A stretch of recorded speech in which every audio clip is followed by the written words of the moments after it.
नमस्कार दोस्तों, आज की तारीख है 20 अगस्त 2025, दिन बुधवार और आज की हिंदी तिथि है भाद्रपद माह के कृष्ण पक्ष की द्वादशी।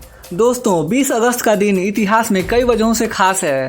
1944 में आज ही के दिन स्वतंत्रता संग्राम सेनानी राजीव गांधी का जन्म हुआ, जो बाद में भारत के छठे प्रधानमंत्री बने।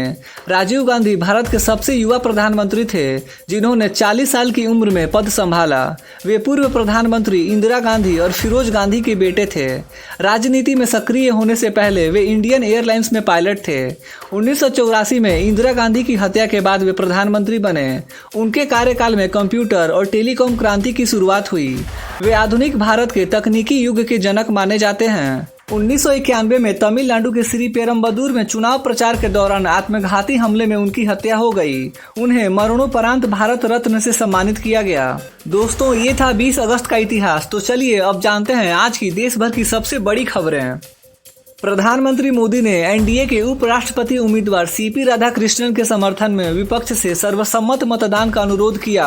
उन्होंने कहा कि लोकतंत्र को मजबूत करने और देश की राजनीतिक स्थिरता के लिए यह एकता जरूरी है। मोदी ने सभी दलों से अपील की कि वे व्यक्तिगत राजनीति से ऊपर उठकर इस चुनाव को राष्ट्रीय गौरव का प्रतीक बनाएं। इससे एक सकारात्मक संदेश जाएगा कि देश के सर्वोच्च संवैधानिक पदों पर दलगत राजनीति की जगह सहमति और सहयोग का माहौल है। प्रधानमंत्री मोदी ने अंतरिक्ष यात्री शुभांशु शुक्ला से मुलाकात में कहा कि आने वाले वर्षों में भारत को 40 से 50 प्रशिक्षित अंतरिक्ष यात्रियों का समूह तैयार करना होगा। उन्होंने कहा कि स्पेस मिशनों में तेजी लाने और वैश्विक प्रतिस्पर्धा में आगे बढ़ने के लिए यह जरूरी है। मोदी ने इसरो और रक्षा मंत्रालय से मिलकर अंतरिक्ष मानव मिशनों की तैयारी पर जोर दिया।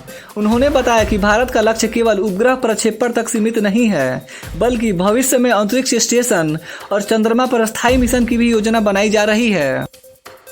मोदी सरकार ने जीएसटी सुधार की एक व्यापक योजना तैयार की है। इसमें 28% टैक्स स्लैब हटाने और कई वस्तुओं पर टैक्स को घटाकर 5% करने का प्रस्ताव है।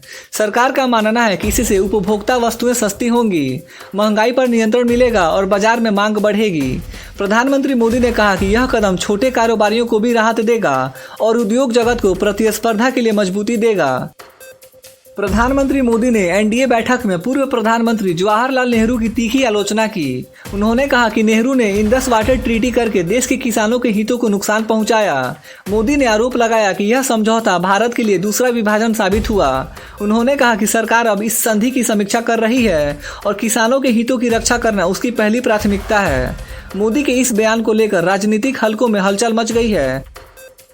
प्रधानमंत्री मोदी की अध्यक्षता में हुई कैबिनेट बैठक में राजस्थान के कोटा बूंदी में नए ग्रीनफील्ड एयरपोर्ट के निर्माण को मंजूरी दी गई। यह हवाई अड्डा पर्यटन और वाणिज्यिक गतिविधियों को बढ़ावा देगा। मोदी ने कहा कि इस प्रोजेक्ट से राजस्थान को नई आर्थिक ऊर्जा मिलेगी और रोजगार के अवसर पैदा होंगे। मोदी सरकार ने ऑनलाइन गेमिंग और बेटिंग को नियंत्रित करने के लिए नया गेमिंग बिल पास किया है। इसके तहत ऑनलाइन सट्टेबाजी अब आपराधिक अपराध माना जाएगा और दोषियों पर कड़ी कार्रवाई होगी। प्रधानमंत्री मोदी ने कहा कि युवा पीढ़ी को गलत दिशा से बचाने के लिए यह कानून जरूरी है। बिल के अनुसार लाइसेंस के बिना ऑनलाइन गेमिंग कंपनियां संचालित नहीं कर सकेंगी। सरकार का दावा है कि यह कदम डिजिटल सेक्टर में जिम्मेदारी सुनिश्चित करेगा और गेमिंग उद्योग को एक सुरक्षित और पारदर्शी ढांचे में आगे बढ़ाएगा। प्रधानमंत्री मोदी ने भारतीय अंतरिक्ष यात्री शुभांशु शुक्ला का साथ लोक कल्याण मार्ग पर गर्मजोशी से स्वागत किया। शुक्ला हाल ही में अपने अंतरिक्ष मिशन से लौटे हैं। मोदी ने उन्हें गले लगाकर बधाई दी और कहा कि पूरा देश उनकी उपलब्धि पर गर्व महसूस कर रहा है। मोदी ने शुक्ला को भारत की नई उड़ान का प्रतीक बताया और कहा कि आने वाले वर्षों में भारतीय युवाओं के लिए अंतरिक्ष विज्ञान में अनगिनत अवसर बनने वाले हैं। प्रधानमंत्री मोदी और अंतरिक्ष यात्री शुभांशु शुक्ला की मुलाकात के दौरान हल्का फुल्का माहौल देखने को मिला। मोदी ने मजाकिया लहजे में शुक्ला से पूछा, क्या तुमने वह होमवर्क पूरा किया जो मैंने दिया था? इस पर शुक्ला ने हंसते हुए जवाब दिया, जिससे बैठक का माहौल खुशनुमा हो गया।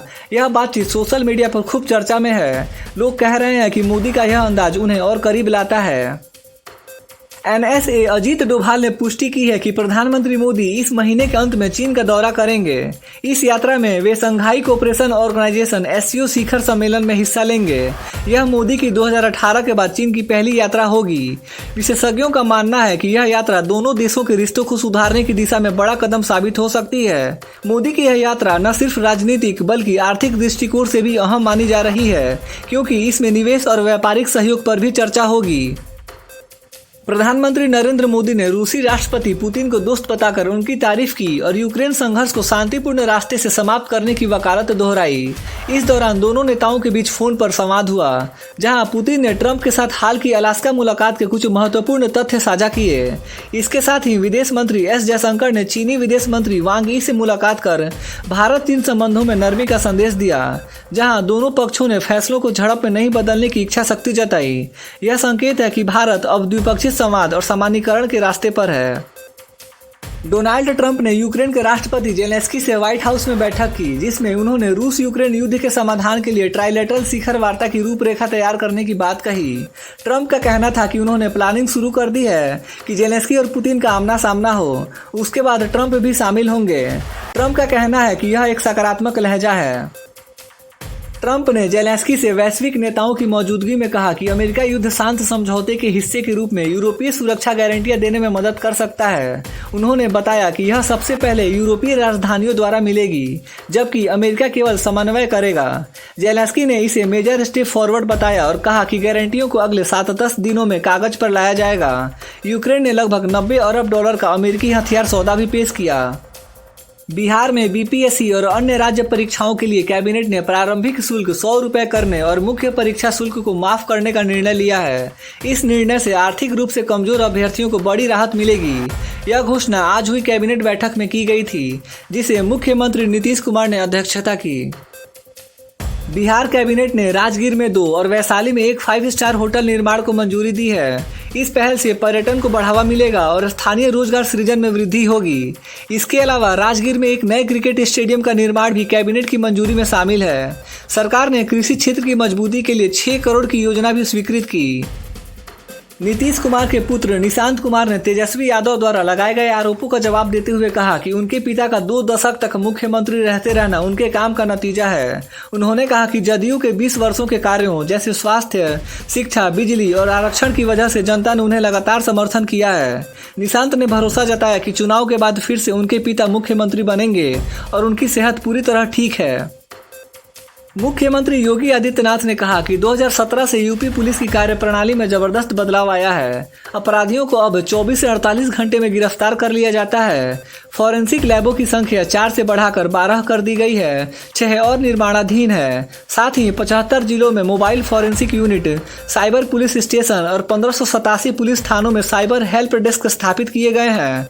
उन्होंने DNA diagnostic centre, AI drone robotics lab, Atal library का उद्घाटन भी किया और 75 मोबाइल फॉरेंसिक वैन का उद्घाटन किया।